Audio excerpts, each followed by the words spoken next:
I'm going to be very brief in my introduction. This is one of the most distinguished observers of world events, certainly of our time.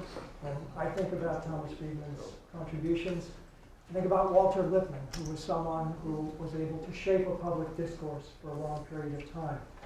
And for over 20 years, he's been writing the Foreign Affairs column at the New York Times.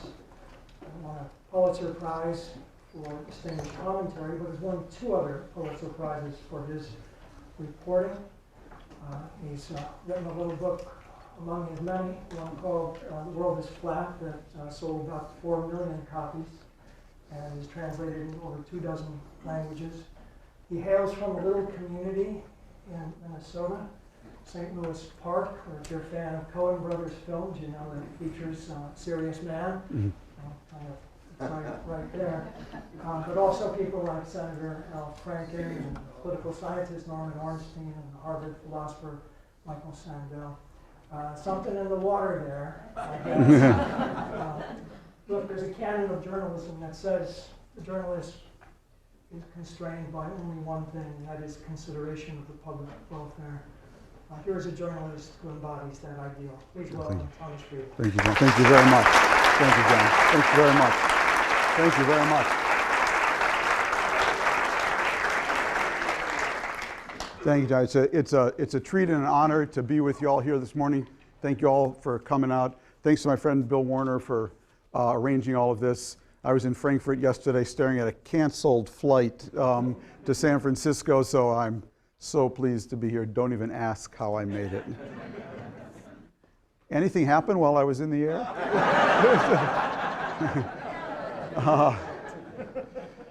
Haven't had a chance to catch up on the news. Hopefully what I can do here this morning is give you a framework for why Brexit's happening and many of the other things in our country. I'm going to speak for about 30 minutes or so, and I want to save a lot of time for questions because that was really one of my motivations for coming here. So I just last Monday pressed send on my next book. On what I'm going to talk about for the next 30 minutes is, the good news is on Tuesday it was accepted. So, and I want to give you a brief summary of that because it really reflects my current thinking, and it is in many ways focused on this moment. The book is called Thank You for Being Late, an optimist's guide for how to thrive in the age of accelerations.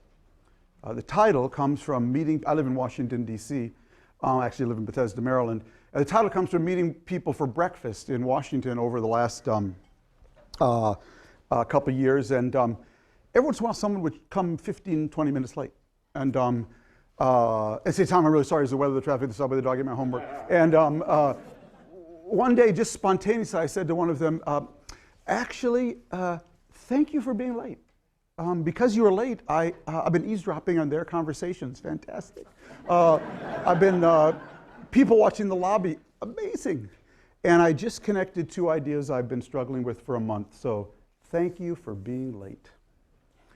And after a while, some people started saying, well, you're welcome. Okay, they kind of got into it. And what it really is a metaphor for is that I believe we're in the middle of an incredible transition now, and it really is a time to pause and to reflect and to rethink. And I was giving myself permission and my breakfast partners permission to do just that. So the book begins in a very serendipitous way. As I said, I live in Bethesda, Maryland, and I take the subway to work about once a week. I drive from my home in Bethesda on Bradley Boulevard to the Bethesda Hyatt. There's a public parking garage there. I park in that garage. I take the red line into Washington, D.C. And 2 years ago now, October, it's been a while, I've been working on this book. I went into work on the subway, came back, was driving out of the parking lot, had my time-stamped ticket in my hand, gave it to the guy in the cashier's booth. He looked at it and looked at me and said, I know who you are. I said, great. He said, I read your column. I said, great. He said, I don't always agree. I said, great, get me out of here. And I drove off. Anyways, a week later, take my subway trip, go to DC, come back, driving out of the parking lot, time-stamped ticket, same guy's there. This time I give him my ticket. He says, Mr. Friedman, I have my own blog. would you read my blog? This is how the book begins. I thought, oh my God, the parking guy is now my competitor. What just happened? So I said, write it down for me and I'll look at it. He wrote it down. It's called odinambi.com. I go home. I call it up on my computer that evening. And he's Ethiopian. He writes about Ethiopian politics. You can look it up, odinambi.com, just like it sounds. And I thought about him for a week. And I told my wife all about it. And I decided that, that this was a sign from God, that I should actually pause and engage this guy. But his email wasn't there. I had no idea how to get in touch with him. So the only thing I could do was park in the parking lot every day. So for 5 days, I took the subway, went to the parking lot. And one morning he was there very early. I parked my car under the thing. You know, I stopped, I got out. I said, Ayile, now I know his name, Ayile Bogia. I want your email. I'd like to send you a message. He gladly gave it to me. And that night I sent him a message, said, I have a proposition for you. I'm ready to teach you how to write a column if you will tell me your life story. And he responded right away. Basically, I see you're proposing a deal. I like this deal. Okay. And I repeat all our emails in the front of the book. They're quite funny, going back and forth with him. We agreed to meet 2 weeks later near his office at Pete's Coffee House in Bethesda. And I presented him with a 6-page memo on how to write a column.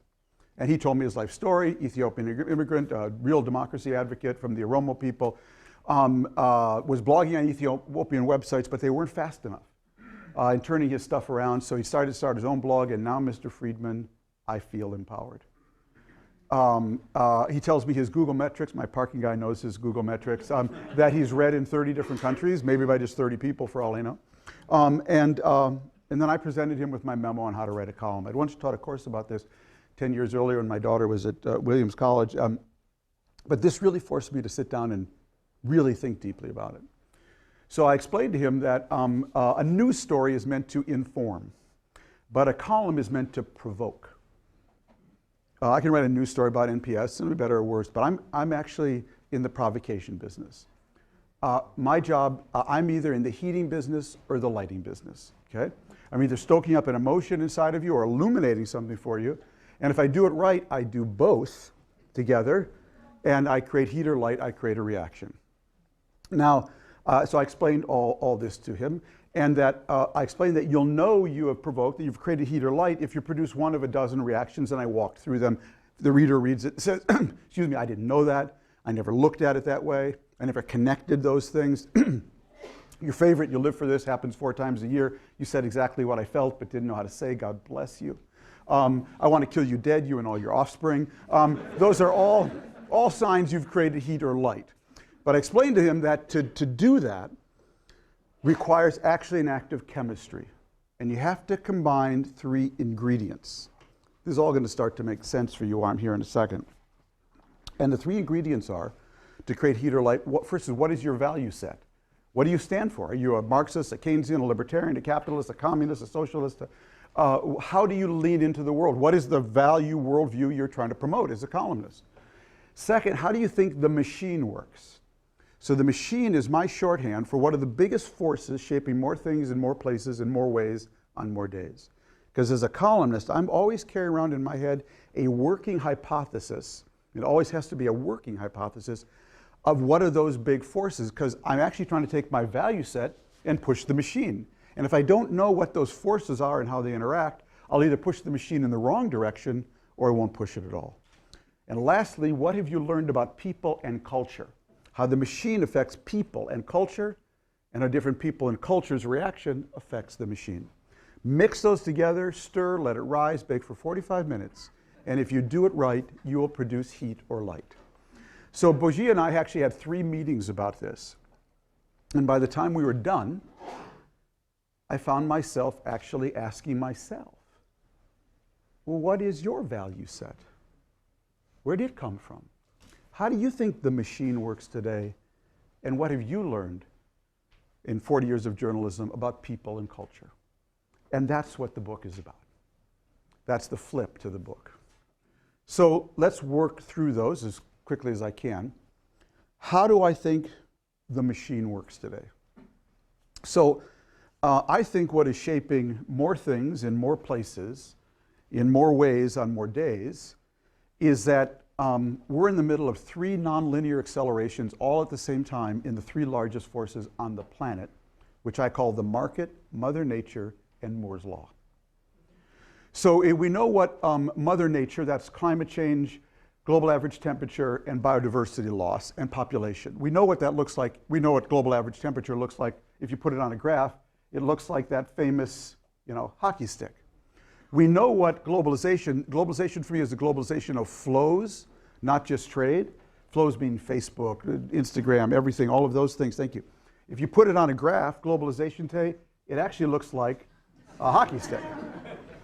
And Moore's Law, that the speed and power of microchips will double every 24 months as a proxy for technological progress, we know what that looks like. That looks like a hockey stick. We're actually in the middle of three nonlinear accelerations all at the same time in the three largest forces on the planet. And the three of them are interacting with each other. More Moore's Law drives more globalization, and more globalization drives more climate, and all three together also drive more solutions. So that's basically the core framework for how I look at the world. Let's quickly go through all three. Well, let's start with the Moore's Law, because that's actually the driver. That's really the flywheel of the whole thing. So my chapter on Moore's Law is called Moore's Law and What the Hell Happened in 2007.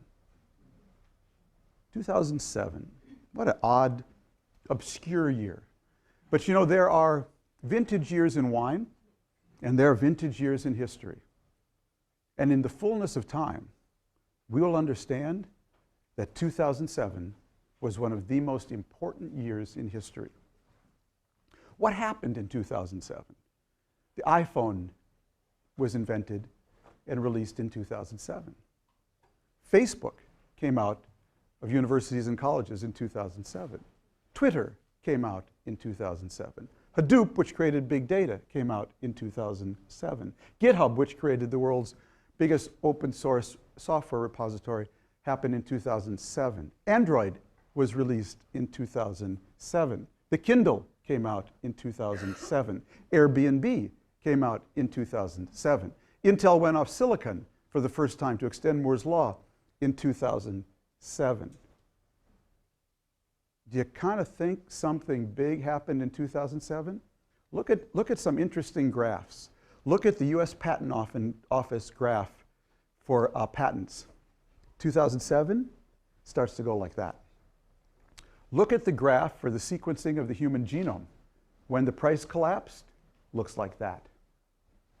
2007 was a fundamental technological inflection point, and it was completely disguised by 2008. Right when the world was going through a giant inflection point, we went into the Great Recession, completely looked the other way, and went into complete and total political gridlock in this country. So right when people suddenly felt the ground under them was technologically moving faster than ever, that our physical technologies were going to places they'd never been before, our effort to build the social technologies to manage that acceleration went into complete gridlock. And you wonder where Trump and Brexit came from. So what happened basically in technological terms? So basically the way technology works is that it moves up in steps. So it goes up, it scales and diffuses on a platform, becomes the norm, then goes up and scales and diffuses on a platform. So the mainframe computer, the telegraph, up, platform, scale, up, telephone. So the mainframe computer, the PC, the internet, all of those were steps up. In the year 2000, I believe, each step, by the way, is biased toward a certain set of capabilities. And I believe that in the year 2000, we took a giant step up. And that step was biased toward connectivity. And it was driven by the dot-com boom, bubble, and bust, which exploded the price of fiber optic cable. Exploded it in that it brought it radically down. It was, honey, I wired the world. Didn't mean to, but with the fall of fiber optic cable prices, suddenly we entered a world where I could touch people I never could touch before. And I could be touched by people whom I could never touch before. I remember calling my mom in Minneapolis, late 1990s, and she was agitated on the phone. I said, "What's wrong, Mom?" She said, "You're interrupting me. I'm playing bridge on the internet with someone in Siberia." My mom was touching people she never could have touched before and been touched by people she was never touched before. And I gave that moment a name. I said, "The world is flat." To capture a moment where suddenly we could touch people and be touched by people at a degree we've never experienced. And we could treat an office in India as though it were an office on this campus. That was a huge move up in the platform. I wrote that book in 2000, it came out in 2005, I started in 2004. I did a 2.0 edition in 2006, and I stopped with a 3.0 in 2007. Thought I had my framework for the world. I can retire and play golf at Cypress Point for the rest of my life. 2007 was a really bad year, as my broker says, to stop sniffing glue, okay? So I stopped right at the moment when this platform was about to take another leap forward. Now, I intuited this for the first time. In 2011, I wrote another book called That Used to Be Us About America with my friend and colleague Michael Mandelbaum from Johns Hopkins. And when I sat down to write that book, I started to get an inkling that something was off. Because the first thing I did in 2011 when I sat down to write that book was to get the first edition of The World is Flat off my bookshelf just to remind myself what I wrote. I opened it up to the index. I looked under A, B, C, D, E, F, F, A, C, E, B, O. Facebook wasn't in it. When I was running around the world in 2005, 2004, telling people the world is flat, we're all connected, Facebook didn't exist. Twitter was still a sound. The cloud was still in the sky. 4G was a parking place. LinkedIn was a prison. Applications were what you sent to college. Big data was a rap star. And Skype was a typographical error. All of that happened in those 7 years, 2004 to 2011, between those books. So when I sat down to write this book, I was determined to figure out what happened. And what happened, okay, was that collection of technologies that emerged in 2007 that created this combination of mobile device, smart mobile device, internet-enabled, high bandwidth, and the cloud came together in a way to drive our platform up to a whole new level. Only this level was biased toward complexity. That is, the world is flat level. That was about a moment when we made connectivity fast, free, easy for you, and ubiquitous. What happened in 2007 is we made complexity fast, free, easy for you, and invisible. And the metaphor for that, the symbol of it, is Uber. 5 years ago, to catch a taxi, taxi, oh no, now it's raining. Taxi, yeah, I'm at 5th and Monterey, I'm going to NPS. 30 minutes! We reduced all that complexity into one touch. How did that happen? Well, this Moore's Law graph is actually based on the 5 parts of the computer. So if you think of a computer, it's actually got my laptop, it's got 5 parts. It's got a sensor, it's got a camera, it's got the processor, the microchip, it's got a storage chip, it's got a networking, and it's got software. All 5 of those have been actually in a Moore's Law, and in 2007, they all merged into something we call the cloud. I never use the term the cloud in my book because it sounds so soft, so cuddly, so benign. Sounds like a Joni Mitchell song. I've looked at clouds from both sides. This ain't no cloud. This is a supernova. I believe the melding of those 5 technologies into a world of one touch is the greatest release of energy, in my opinion, easily since electricity, and I think in time we'll understand since fire. That when you make a world where connectivity is fast, free, easy for you, and ubiquitous, and a world where complexity becomes fast, free, easy for you, and invisible, that we can disguise the complexity now of so many things, you get this incredible release of energy. And what it is doing is changing 4 kinds of power. It's changing the power of one. What one person can do now is phenomenal. It's changing the power of machines. Machines now have all 5 senses. It's changing the power of flows. Ideas now circulate at a scope and scale and speed. Barack Obama ran for president saying marriage is between a man and a woman. He will leave office saying marriage is between any 2 human beings who love each other, and he will be following Ireland in that opinion. Opinions now change. Solid opinions at a radical rate. How long was the Confederate flag flying over the State House in South Carolina before one guy shot up a black church? Suddenly, gone. And we're changing the power of many. That is, we now, as a collective, are a force of and in nature. The newest geological era is being named after us, the Anthropocene. Because with these powers, we can now actually shape the climate. We've never had these powers. So the first part of my book is called Pausing. The second part is called Accelerating. I'm not going to talk about the Mother Nature and globalization accelerations, but they're similar. The third part is called Rethinking, because that's what we need to do. Those 3 accelerations and the energy they've released and the way they've reshaped power, they're changing everything. They are changing everything. They're changing politics, they're changing the workplace, they're changing geopolitics, and they're changing ethics. So very quickly, let's talk about geopolitics because it's central to what you all do. So my chapter on geopolitics is called Control versus Chaos. So I'm 62. I'm probably the oldest person in this room. And I grew up on the sitcom Get Smart.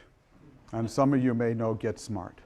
And Don Adams was a spoof on 007, and Don Adams was a secret agent who had a shoe phone, and he was always calling people with his shoe. Who here remembers what was the name of the organization Don Adams worked for? It's called Control.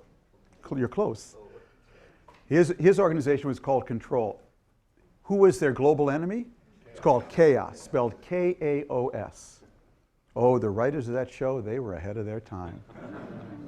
Because in the age of accelerations, the new geopolitical, the relevant geopolitical divide in the world today is no longer north, south, east, west, communist, capitalist. It's between the world of control and the world of chaos.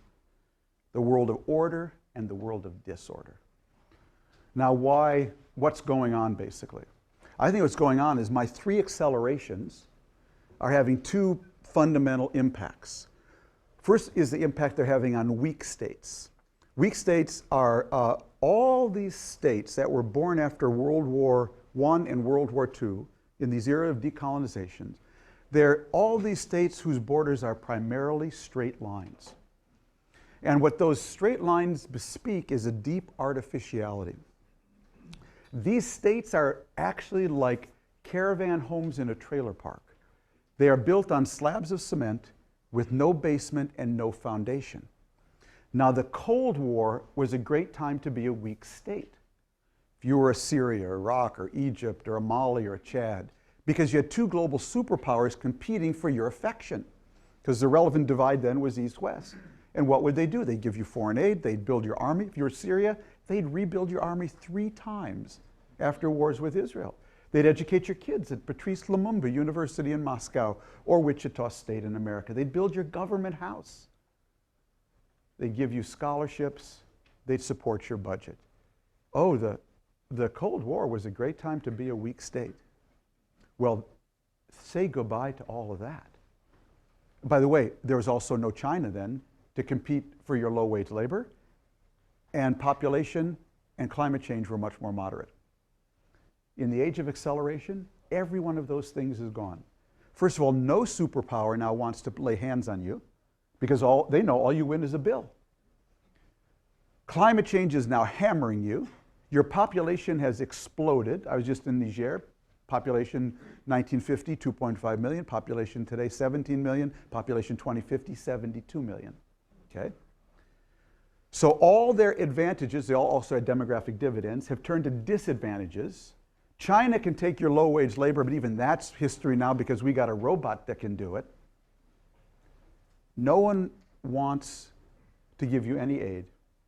And what's happening is all of these states are basically exploding. I think we're just at the beginning of it. They can't handle these accelerations. And the ones that are going first are those whose borders are primarily straight lines. Libya, Syria, Iraq, Yemen, Chad, Mali, Niger, just go Eritrea, go right across. I think we're just at the beginning of this. And so what's happening in this world of disorder that is a borning of this is now tens of millions of people trying to get out of the world of disorder into the world of order. And the new front is the Mediterranean. That is what's going on. We can talk in detail. I was just in Niger and Senegal doing a documentary for National Geographic about this process from the ground up. And trust me, it's exactly like I described it. And by the way, these people, you can't come to them and say, we're going to do a Live Aid concert for you. You all just stay home, and we might even get Michael Jackson, to sing "We Are the World." That's gone. They can see our world now on an iPhone, and they're coming, and nothing is going to stop them. Meanwhile, in the world of order, in our country, what these accelerations are doing is they blow up our politics. They blow up the states of the weak states, but in the strong states, they blow up your politics. Why? Because our two political parties were designed to answer a completely different set of questions. They were designed in response to the New Deal and the first industrial revolution. But the question today is, how do you manage these three accelerations? And neither of our parties are in any way constructed to answer that question. Why not? So the way I deal with this is what the politics chapter is about. When you face what we are in the middle of, friends, we're actually in the middle of three climate changes at once. One in technology, one in globalization, and one literally in the climate. Well, when you're in the face of a climate change, what do you want? You want resilience. Well, who can I interview about resilience? I know a woman. She's 3.8 billion years old, and her name is Mother Nature. And she's dealt with more climate changes than anybody.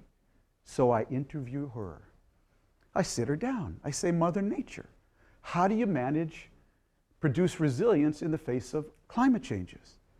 She tells me, Tom, well, first of all, I'm incredibly adaptive in a brutal way through natural selection. Second, I love diversity. Try 20 different species, see who wins. I'm a very pluralistic woman. Third, she says, I'm incredibly sustainable. Everything is food. Eat food, poop seed, eat food, poop seed. Everything is sustainable. Fourth, she says, I'm incredibly entrepreneurial. Wherever I see an opening in nature, I fill it with a plant or animal perfectly adapted to that niche. Fifth, she says, I believe in ownership. That when an ecosystem is in balance, it actually owns that space. That means it's highly resilient to an invasive species. The Republican Party was like a garden that was left untended, and Donald Trump is an invasive species who's come in and choked the life out of it, basically. Well, Mother Nature believes in ownership. And lastly, she says, I believe in the laws of bankruptcy. I kill all my failures and return them to the great manufacturer in the sky. And I use their energy to nourish my successes. So my argument is that the political party and systems that mirror Mother Nature's killer apps for managing resilience are the ones who will thrive in the age of acceleration. And that's why my politics, and this is what I talk about in the book, is I'm not for a third party. Who would want to be a third party between two stale ideas? I'm for a fourth party. I am a nonpartisan extremist. Okay? that is on many issues. I am to the left of Bernie Sanders.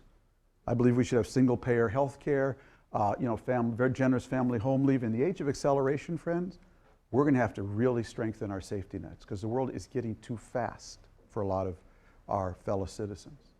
But to pay for it, I am to the right of the Wall Street Journal editorial page. I would abolish all corporate taxes. I would reduce all payroll taxes. I would get rid of all deductions. And I would replace them with a carbon tax, a tax on bullets, a tax on sugar, and a small transaction tax. We need to get radically entrepreneurial over here and unleash American capitalism to pay for the safety nets over here. Now, why can't we do that? That's what Mother Nature would do. That would be Mother Nature's party. Because what does Mother Nature say? Things that should evolve together should co-evolve. The right pollinators with the right flowers. But what do our two political parties say? They're all about station identification. So Bernie Sanders wants stronger safety nets. He doesn't have a clue of how to pay for it. And the Wall Street Journal editorial page wants lower taxes, but they have no sensitivity to how these accelerations are leaving people behind. Mother Nature is not interested in any of that. She's hybrid and heterodox. She says things that should evolve must evolve. So a rational political party would make that happen. And that is why I am for a fourth party. And that's how the geopolitics and politics coexist. Let me say one last thing about, we can talk about jobs in the Q&A, how the workforce is being changed. But let me just make one sort of central point about the workforce part of it. Here is, in my view, the central dilemma. This is at the center of all my thinking. This is a graph that was drawn for me by Astro Teller, who runs Google X. I'm not very good at this, so first he drew a line like that. Now that line, you can't see it, but it has a slightly positive slope over time, okay? So imagine a line over time with a slightly positive slope. I'm okay. Then imagine another line that starts below it and then goes like that, okay? And then draw an X right there. This is Moore's law. This is those step-ups of technology, each one building on the other. It starts below our ability to adapt because, for most of human history, life didn't change over 200 years. Then it changed over 100 years. Then it changed over 3 generations, then over 2, then over 1. And now where are we? Now we're right here, where your whole life can change in just 3 years with new technologies. We are living above the line. We are now in a world where our physical technologies are changing things faster than the average human's ability to adapt. That's the central dilemma we face. And our kids, some of them can jump lines, okay? What we need to do through our social technologies, education and many other things, is try to lift that adaptation line to meet where we are. So that's what the workplace chapter is about. Let me end, just before we go to Q&A, I said this is affecting 4 things: the workplace, geopolitics, politics, we've talked about that. Last thing is ethics. So this chapter is called, it's named after the best question I ever got as an author on book tour. I was in Portland, Oregon, 1999, selling a book, Lexus and the Olive Tree.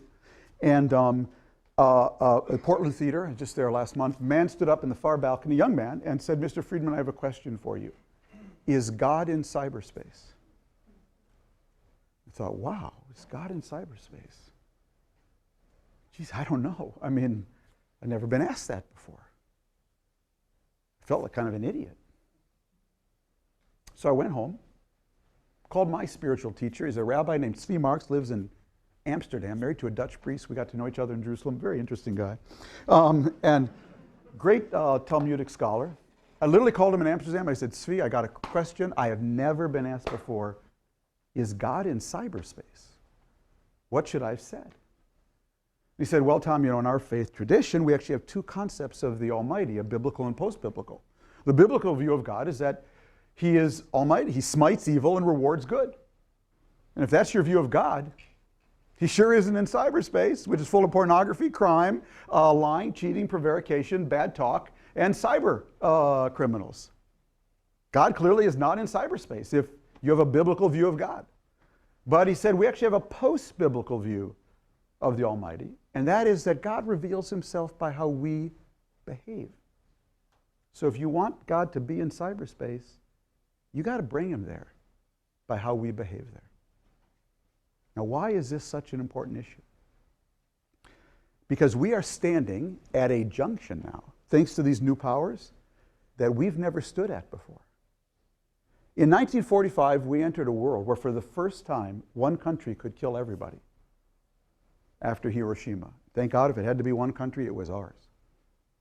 I believe we're now entering a world where one person can kill everybody. We're not there yet, but we're heading there. And at the same time, we are entering a world where all of us, with these same powers, could actually fix everything. We could actually feed, house, and clothe every person on the planet.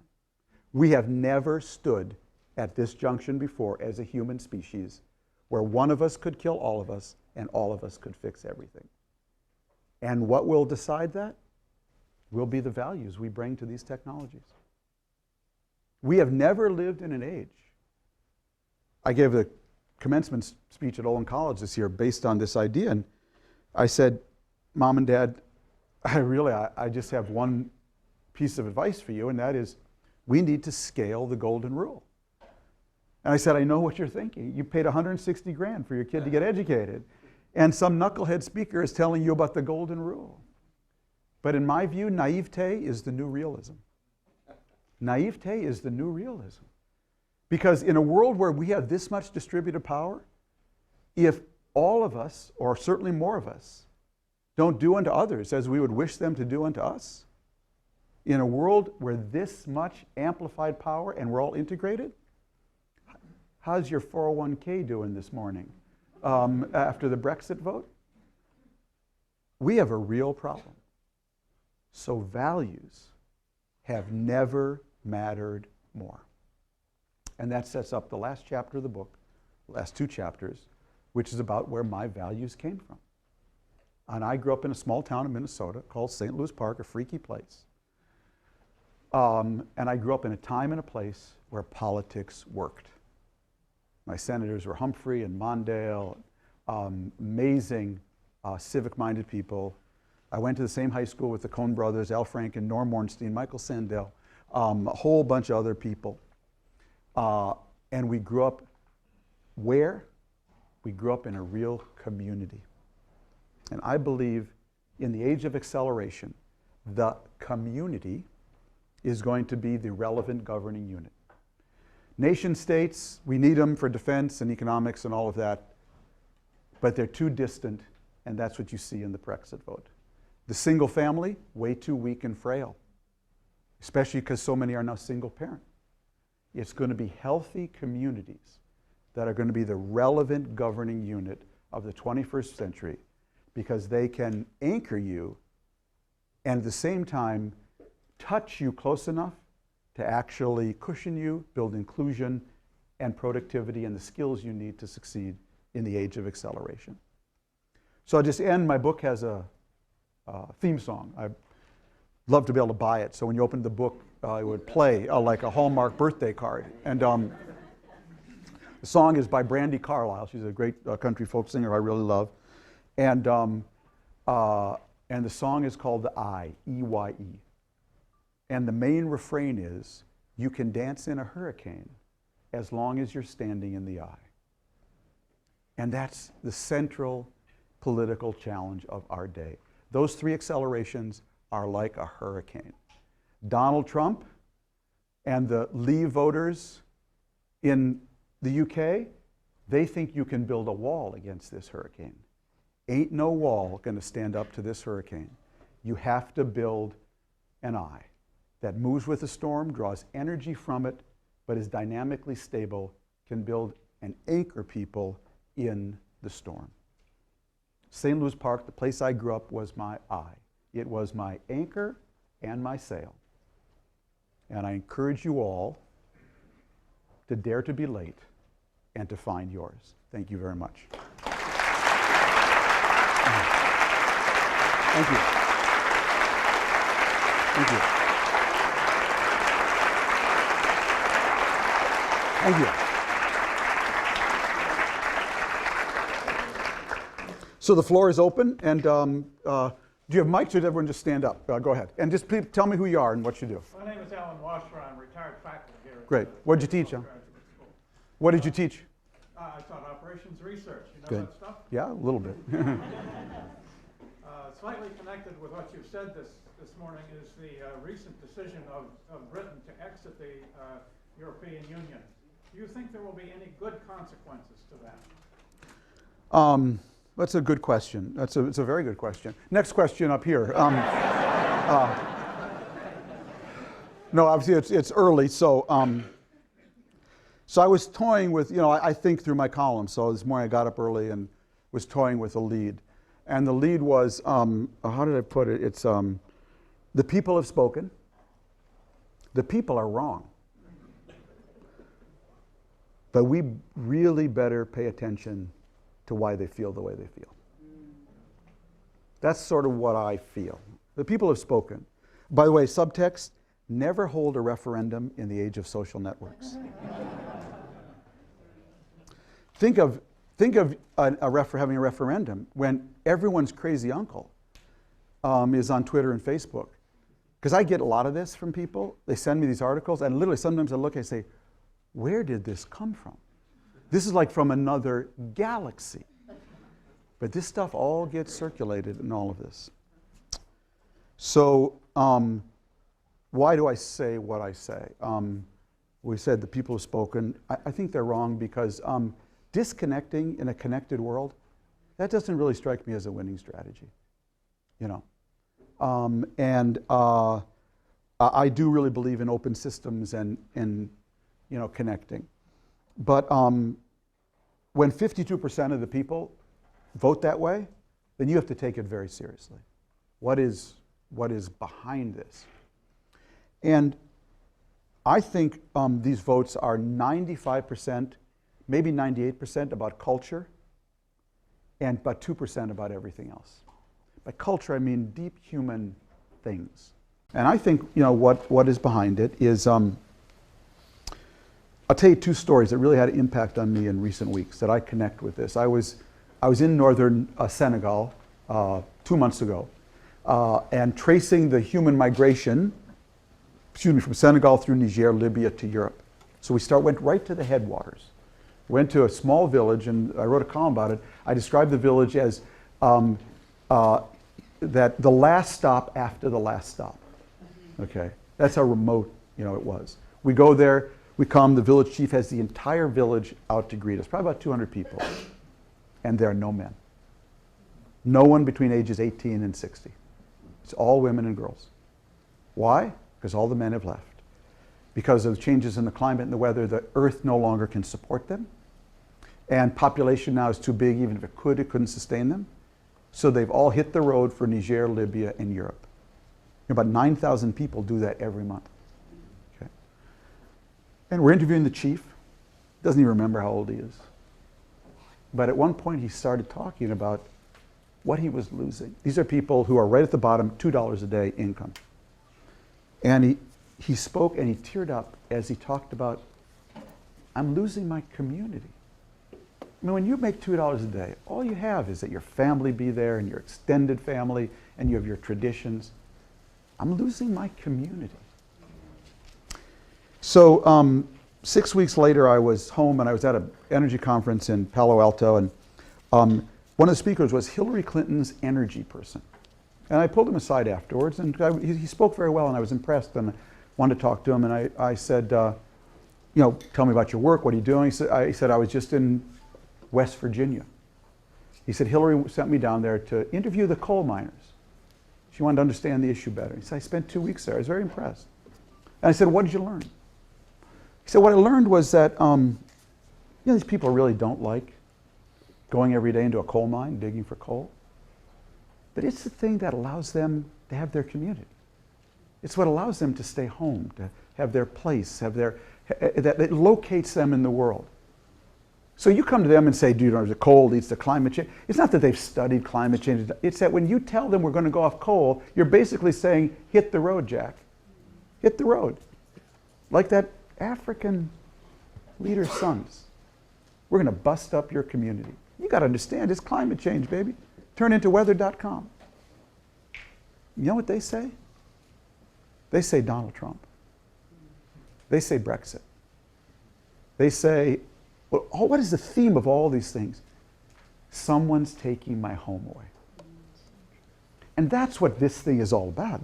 Our physical technologies are, on the one hand, are disrupting everything, my workplace. Then globalization is sending me all these people from Mexico or from, in the case of London, plumbers from Poland. And then the world of disorder is sending me even more. And I've got the chancellor in Germany saying I should accept my quota of them because she's taken 1 million. These people are responding to the deepest, deepest emotions. Someone's taking my home away. And what I'm saying is that we better design a politics that can anchor people. That's what I focus so much on community. In this age of acceleration so they can get the most out of it and cushion the worst. And if we don't do that, we ain't seen nothing yet in the age of social networks. All the way back. Yeah, hi, Tom. Mr. Marcusberger. I have a couple of things. I agree completely with 2007, but I'm wondering, I mean, technology's been moving exponentially for a while now, and capitalism has been boom-bust capitalism for a while now. But what I really wanted to is get your kind of a view on a couple of things. Please. And because I think your view on globalization has changed. I know mine has. I think it's much earlier than we thought it might have been back in 2000 or whatever. Second, my second question is on the flat world and the environment and whatnot. There's a lot of examples of, it's more about resources and whatnot. I mean, there's countries like Holland and whatnot that are, basically live below the sea level. I'm not advocating that one does that. And my third and kind of final question is technology related. I think you touched on it, but what, given the exponential character of technology and our inability to kind of anticipate what might come, what do you think about AI, artificial intelligence? Well, let me just deal with the last one because it's a lot in there, and because that's a good segue to talking about the workplace. Because we have a real challenge. If technology is here and we're here, what do we have to do? We have to turn AI into IA. We have to find ways to take artificial intelligence and make it intelligent assistance, turn it into an intelligent assistant, and intelligent algorithms. So my chapter is called How Do We Turn AI into IA? How do you make it our friend, not just our enemy? So let me give you one example of that. I talk about intelligent assistance, ANCE, intelligent assistance, ANTS, and intelligent algorithms. So I think the best example of intelligent assistance is what the College Board is doing with Khan Academy. So we all know, who have college-age kids know that 11th grade is this terror. Your kid's got to take the PSAT, and then in 12th grade the SAT, and could determine where they get into Stanford or somewhere else. And so wealthy parents, we did with our kids, we hire tutors. We go to college prep, organization, and we pay them gazillions of dollars to lift our kids up so they can get high SAT scores. So deeply unfair, basically. If you're a kid from an underprivileged neighborhood, you have no capacity, your parents have no capacity to do this. You take the College Board and you basically, end up not necessarily where you could be. So what Khan Academy, I hope you're all familiar with that online learning platform, world's biggest online learning platform, teamed up with the PSAT. So now they're in their second year. It's quite remarkable. Now you take your PSAT, you practice SAT in 11th grade. And what's your first name, sir? Your first name? Marcus? My main question was... No, let me just answer. I'm going to answer my question. So you take the PSAT now, Marcus, and you have a real problem with right angles and fractions. Now you get an analysis from Khan Academy. They say, Marcus, you did really well on all these things, but you have a problem with right angles and fractions, and then it takes you to a site designed exactly for you to practice the problems that you didn't do well on. You do well on those, it takes you another site that says, Marcus, you're actually pretty good. Have you applied for AP classes? And churns out a report to your AP teacher. Then it takes you to another site that says, Marcus, do you realize we got $180 million worth of college scholarships here that are now available to you? So suddenly that kid who, had no chance to have any of these has an intelligent assistant to help them lift the line. We're seeing that all over the place. And that's, I think, the hope for getting people to live above the line. Down here? Yeah. Did you raise your hand? Or were you just scratching your nose? Oh, no, go ahead. Go ahead, yeah. What's your name? Where are you from? Wade Huntley. I teach in several fields, proliferation, Northeast Asia, and cybersecurity. My question is kind of at the level of your metaphor. The metaphoric acceleration captures nonlinear change, but not really direction. The metaphor of the hurricane, direction is circular. And if you're surviving the eye, you're going wherever the hurricane goes. Right. Where's purpose? Well, that's what the ethics chapter is about. That ultimately, if you aren't anchored in a set of values, you're truly going to just be spun around by the hurricane. But I think you can actually direct this thing if you come to it with a sense of purpose. It's why, see, my meta view of life today is that it was very interesting when I got done with this book. I look back on all the advice people had given me. And you know what stood out? It was all the human stuff. It was everything you can't download. Everything you have to upload the old-fashioned way. In church, temple, synagogue, mosque, good teachers, good parents. I talked to the SAT people, and what did they say? You know what really matters? What always matters? Practice. I talked to the labor people, and you know what the most popular button on some of these new job-finding websites is? The coach button. I interviewed Gallup. They did a huge study 3 years ago of people who have been out of college for 5 years. And then they wintered it down to people who have been out of college 5 years and are happy with their job trajectory. They found two things that they all had in common. They had all had an internship in their area of interest, and they had someone in their life who took an interest in their hopes and dreams. It's all the old stuff that matters more than ever. That's why I'm not on Twitter. You'll never find me. If you want to friend me on Facebook, I'm not there. Okay? This is how I learn. I talk the talk of technology and globalization. I do not walk the walk. Okay? Exactly. Not only are we trying to hold on to it, it's more important than ever. Go ahead. One more, then, yeah, okay. Tony, yeah, go ahead. No, I'll take these two real quick. With regards to the community, where do you see, and you've written extensively on this subject, the Middle East in the next 20 to 30 years, and with regards to U.S. policy, what we can and cannot do in fostering these institutional and social growth? Can you repeat the question? You want to know when my book will be out? And it'll be out in November on Thanksgiving Day. Thank you very much for that question, Tony. The question was really about the Middle East, and I'll have to make this the last. Unfortunately, it'll take me a few minutes to answer that question. So, because it gets to, I think, our central strategic dilemma today. The central issue that I think we're all struggling with, me and I'm sure you here at NPS. And I frame it this way: what do we do when the necessary is impossible, but the impossible is necessary? I think that's the core strategic dilemma of the United States today. What do I mean by that? Well, what we've discovered in Libya, Syria, Iraq is that the necessary is impossible. That is, we don't know how to fix these countries. What we've also discovered is the impossible is necessary.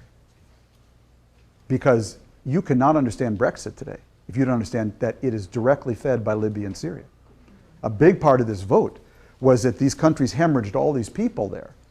And think about our last election, how the Republicans won the House in the last election. I'm not getting political here, but what was the whole theme then? Ebola, Mexicans, and Syrian terrorists are coming into the country. So we're in a situation where we've never had this kind of dilemma.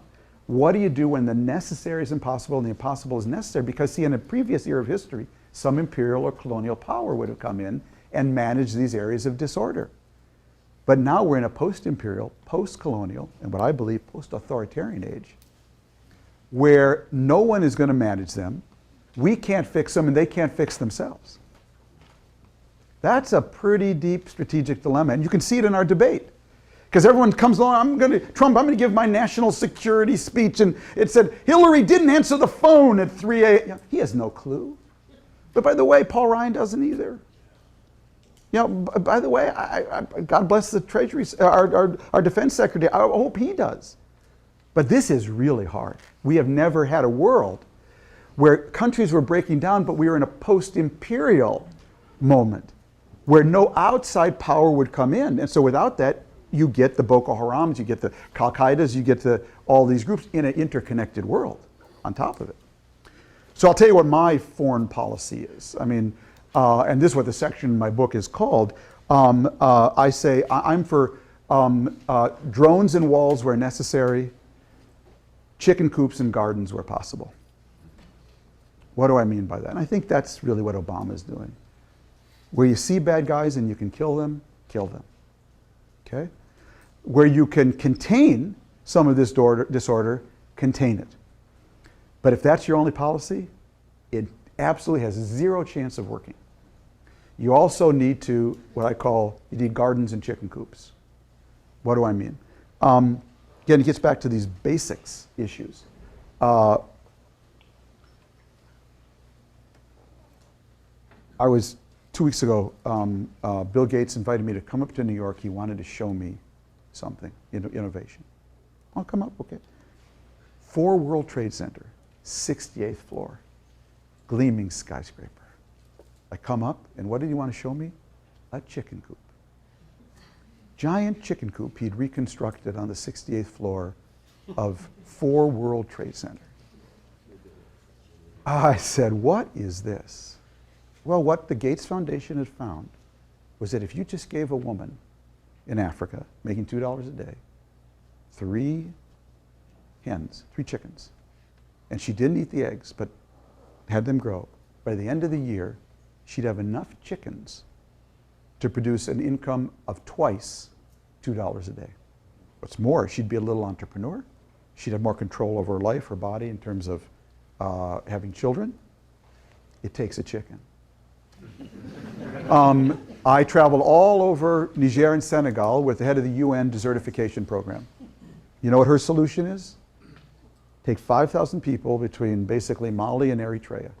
In every village, one person. Pay them $400 a month to plant and tend trees. It takes a garden. That if we don't find ways to anchor these people in their communities with economic, viable ways, then they're just going to keep coming. Well, I interviewed people in these villages. They said, Mr. Friedman, you got to understand, my father over there, he's sick. I don't have enough money to buy him an aspirin. And you're telling me I'm not going to get into Europe? Well, you know what? I'm going to take my chances because there's nothing here now. And that's why the UN IOM just came out and reported we have more people migrating around the world today than ever before without a world war. Okay. And it's because these states can't make it anymore. So we need the mother of all Marshall Plans now. What was the Marshall Plan about? It was about building Europe to be self-sustainable.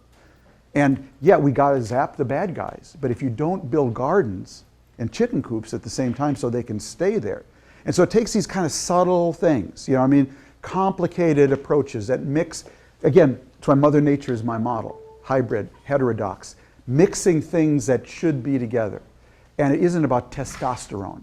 that I'm going to carpet bomb them, I don't have to tell you, it's all nonsense, It's not like Obama hasn't figured, would he love to wipe out ISIS? Of course he would, but what does he know? I was in Kurdistan just a couple months ago. What he knows is there is zero agreement in Iraq over who will control Mosul if we wipe out ISIS. So we will own it. And as a person who coined the phrase, you break it, you own it, Colin Powell got that from me, okay? By the way, I didn't just say it, it was a column. Somehow it became the Powell rule, go figure. So we are in the horns of a strategic dilemma that is going to keep you all here busy for a long, long time. But it's going to be this really it's a new containment. It's not containing communism, it's containing disorder. And so my progression is where there's disorder, opt for order. If my choice is the Muslim Brotherhood or Sisi, I'll choose Sisi. But where there's order, you have to try to make it more decent. Okay? Like Jordan or Morocco. Where there's decent order, try to make it more consensual, like Tunisia. And where there's consensual order, protect it like a rare flower. That's my national security doctrine. And unfortunately, we tend to get stuck at the front end of this thing. Always remember this, which was the one Arab Spring country that's managed to frailly succeed. It's called Tunisia. Which is the one Arab Spring country we had nothing to do with. Tunisia. And why did Tunisia succeed? Because they had more Facebook? No, because they had civil society. They had women's groups and unions, and they had civil society that was the mediator between the Islamists and the secular. And who did the Nobel Committee give the Nobel Peace Prize to? The Tunisian civil society. It takes a village. All the whiz-bang stuff.